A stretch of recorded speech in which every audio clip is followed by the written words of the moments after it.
Having completed the strict anti-doping testing process at the on-site laboratory at Hong Kong's Sha Tin Racecourse, the horses were loaded up and made the 30-minute journey to the region's other track in the heart of town. High-rise living and working may be the norm for Hong Kong residents, but nestled amongst the skyscrapers is Happy Valley, where weekly meetings make racing too a way of life.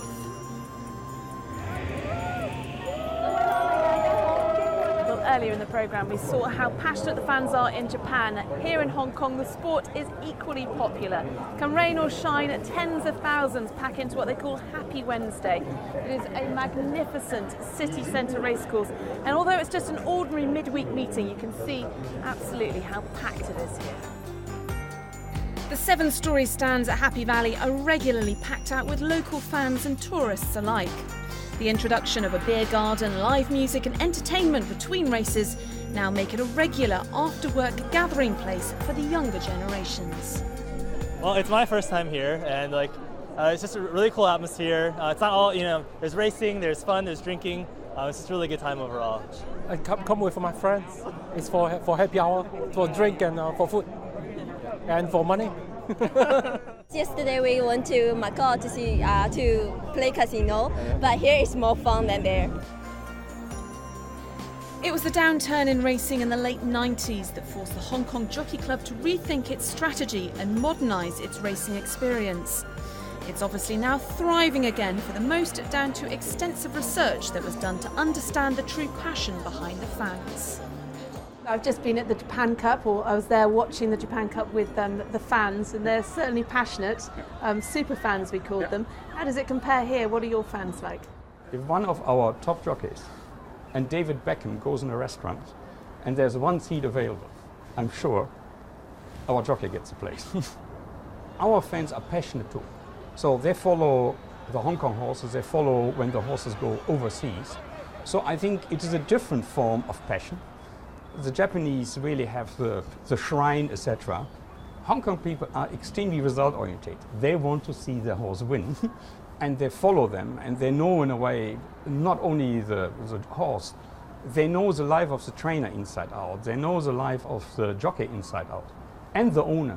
You in Hong Kong, if you are the owner of one of the top horses, you become an extremely popular and visible figure. With such high-profile characters involved, and the fact that the Jockey Club puts much of racing's profits back into the community, there's a very forthright attitude to betting. So on average, our customers spend 4 hours studying form before they come to the races. So they're really connoisseurs. 90% of the races are handicaps. So it's geared, designed for competitiveness. We have 75% of the races are won by less than a neck. The whole average distance between the winner and the last horse is around 3.5 lengths. So that is completely unique, and this is why people try to study and find the advantage. And this is why they have such confidence in the sport, because with a high integrity. Every horse is tested before the race. So we make sure we have the most level playing field, and this is in the end trust and confidence which our customers have in the product. This may be one of their weekly evening race meetings, but as we learnt earlier, they're just as vigilant about maintaining the integrity of the sport when it comes to major international races.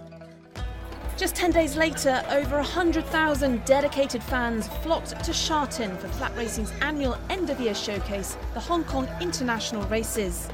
Its highlight, the Hong Kong Cup, was billed as a showdown between defending champion Ashinakari and Japan's Horse of the Year, Maurice.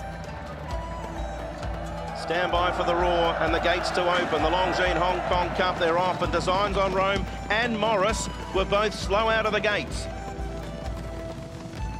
Ashinakari looked uncatchable, having established an early lead, but as they turned for home, he began to flag, handing jockey Ryan Moore the advantage.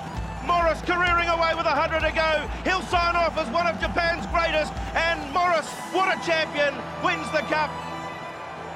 The 5-year-old's victory capped off a memorable weekend for Ryan Moore, who just 2 days earlier had been recognised as the best jockey in the world for the second time in 3 years. He really quickened exceptionally well. He's a very good racehorse, and he's got better every start through his career. And it's a great way for him to sign off. It went wrong at the start. He wasn't on his best behaviour, and he just got a bit agitated and came out very awkward. Luckily the pace was on, it started developing, and once we're in daylight he just quickened and put the race to bed very quickly. For the dedicated Japanese supporters who had travelled to Sha-Tin, it had been a successful day's racing, and their celebrations would go on long until the night.